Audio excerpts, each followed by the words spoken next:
कुत्र मागा लागल्यासारखा पळत सुट याच्यात ताकद आली पाहिजे टकोऱ्यात. जय महाराष्ट्र मित्रांनो, पोलीस भरतीला 100 मीटर आहे 15 मार्काला. करता 100 मीटरसाठी रोज उठता सुटता नुसतं कुत्र मागा लागल्यासारखा पळत सुटता.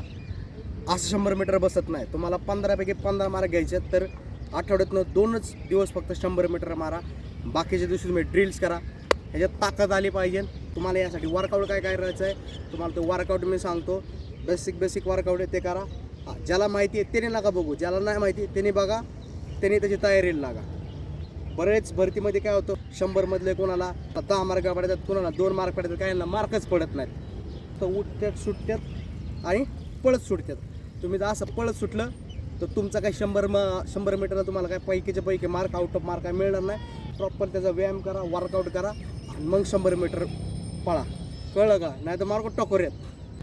मुलांचा टायमिंग आहे 11.50 सेकंद, मुलींचा टाइम आहे 14 सेकंद. तुम्हाला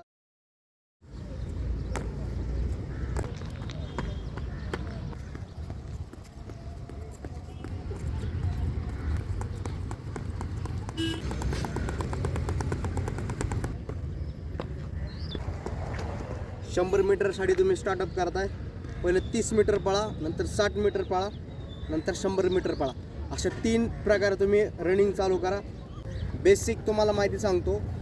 तुम्ही पोलीस भरतीला गेल्यानंतर पहिलं काय व्हायचं, पहिले अशी लाईन असायची, त्याच्यामध्ये स्टॉपवरचीवर रनिंग चालायची. पण आता दोन्ही साईडला सेन्सर बसवलेले असतात. दोन्ही साईडला सेन्सर असल्यामुळं रनिंग तुम्हाला आता की 5 मीटर किंवा 10 मीटर मागण्याच्या लाईनीच्या करायची. त्यामुळे तुमचा स्टार्टअप चांगला बसतो. स्टार्टअप चांगला बसल्यामुळे तुमची स्पीड चांगली भेटते त्याच्यामुळं. आणि प्रत्येक भरतीमध्ये 8 मुलं असेल 10 मुलं असेल असे 8 ते 10 जणांना पळवतात. प्रत्येक जागा वेगवेगळी संख्या असते. तर जेव्हा तुम्ही ते लाईन क्रॉस करता तेव्हा तुमचा टायमिंग चालू होतो. आणि जेव्हा लास्टला सुद्धा फिनिशिंग लाईनला सुद्धा सेन्सर बसलं, जेव्हा तुम्ही ती फिनिशिंग लाईन क्रॉस करता तेव्हा तुमचा टायमिंग स्टॉप होतो. आणि मुलं काय करतात, जेव्हा फिनिशिंग लाईनला जातात, फिनिशिंग लाईनला गेल्यानंतर काय होतात 10 मीटर मागच बॉडी सोडून देतात. तुम्ही बॉडी सोडून देऊ नका. शेवटपर्यंत जोपर्यंत लाईन फिनिश होत नाही तोपर्यंत बॉडी सोडून देऊ नका.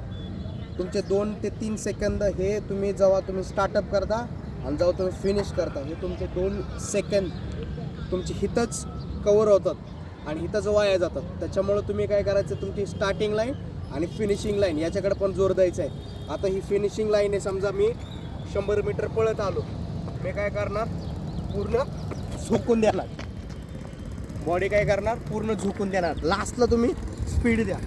तुम्ही काय करता, फिनिशिंग लाईन आली की इथंच बॉडी ढिल्ली पाडता. हे नाही करायचं. तुम्हाला काय करायचं, फिनिशिंग लाईन स्पीडमध्ये कव्हर करायची. ओके.